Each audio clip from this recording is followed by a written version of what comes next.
Look what's coming back on the channel, guys. Project Freebie.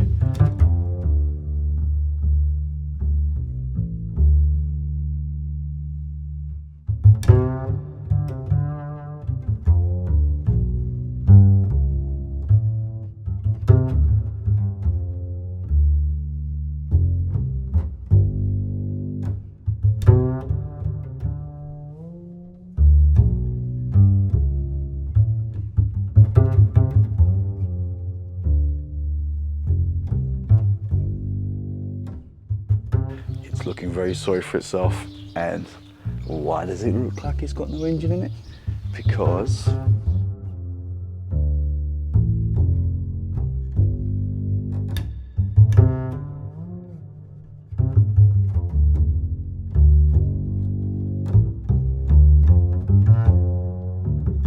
the engine got sold, and that's in another car.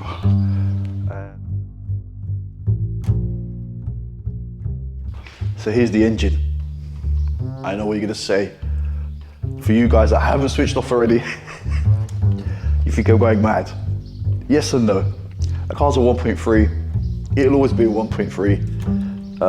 And yep, here in Portugal, you can't really go changing engines in logbooks.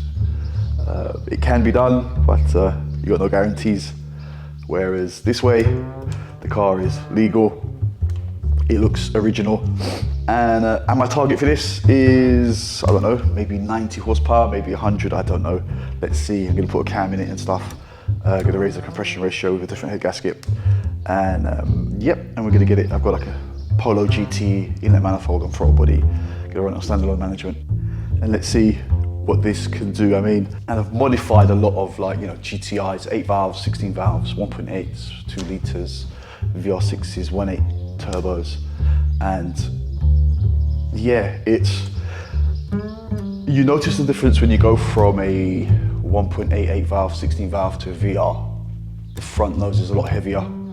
I've driven 1.3s, and I've never, obviously don't go anywhere, and you maybe have worked on the odd one that's got like lower end springs and some wheels on it, but I've never driven one like my one was, which had kind of coilovers, wide track at the front with Mark III subframe and bushes, or TT bushes, the rear beam disc conversion with an anti-roll bar and poly bushes on the rear. And the car really handled really well. And I was actually surprisingly very disappointed going from the 1.3 to the 2 litre 16 valve. It almost felt like, for me, going from, like I said earlier, the 1.8 8 valve, 16 valve to a VR, that was comparable almost to me, was the way the car felt nose heavy. And I was quite, oh. So there's a lot to be said for getting this engine up to about, I don't know, 90 horsepower, 100 horsepower. Yes, it's not gonna have the torque of a 1.88 valve GTI, but with a lot smaller gearbox, flywheel, a lot more simpler construction engine, lighter engine.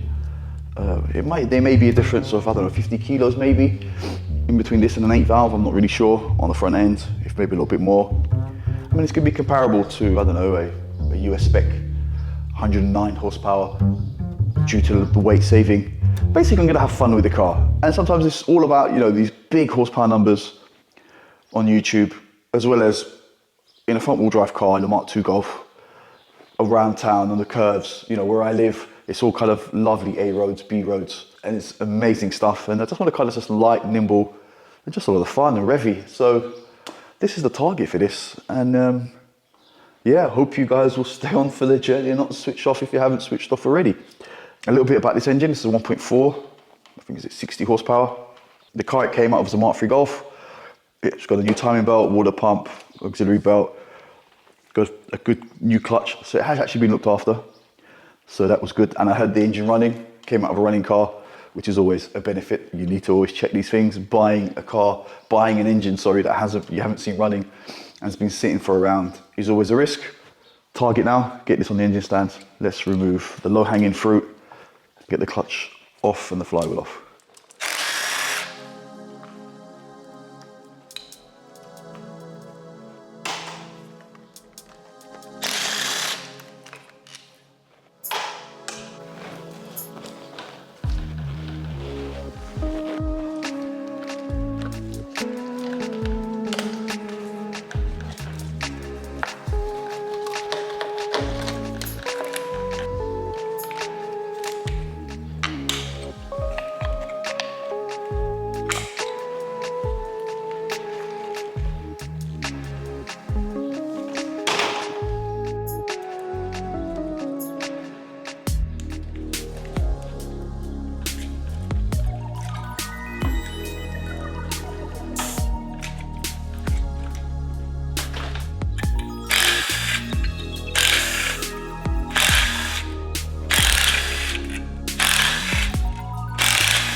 Right, so the block's all built up.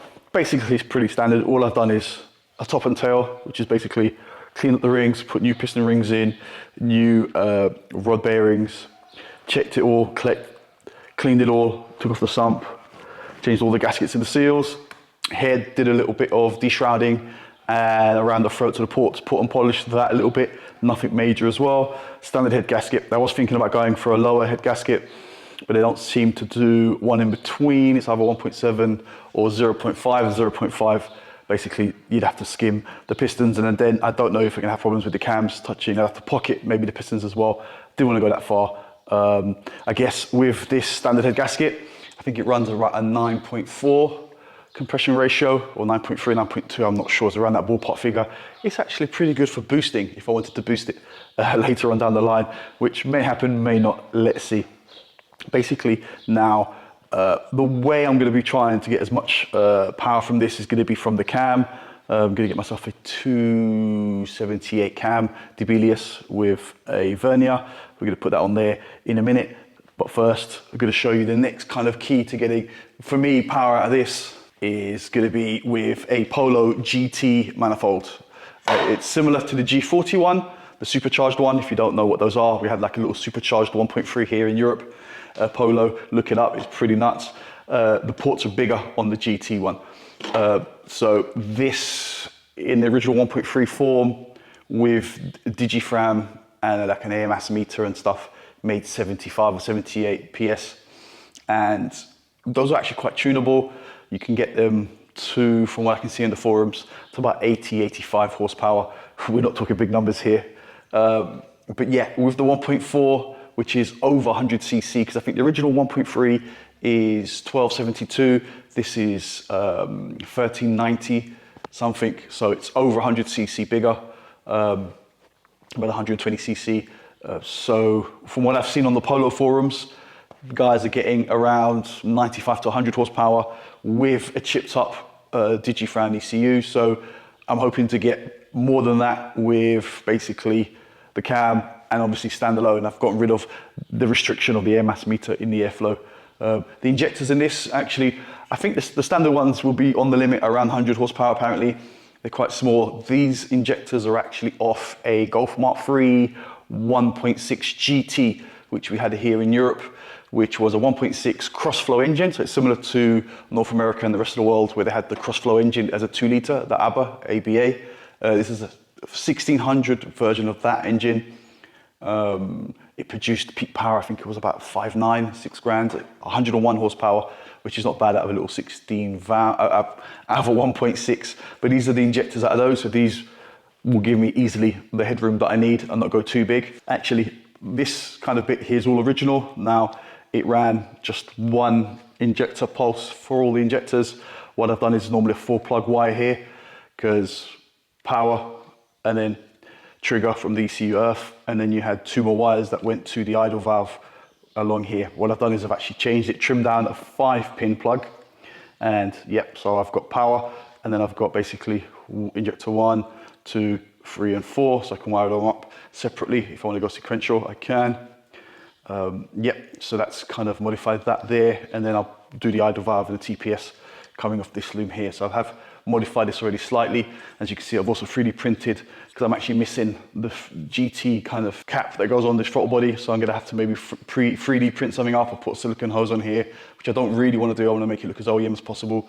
But let me see if I can 3D print something else that kind of then slides onto this. I can glue it together and make something up that looks kind of cool, basically. There we go. All right, so it's a lot lower than I thought.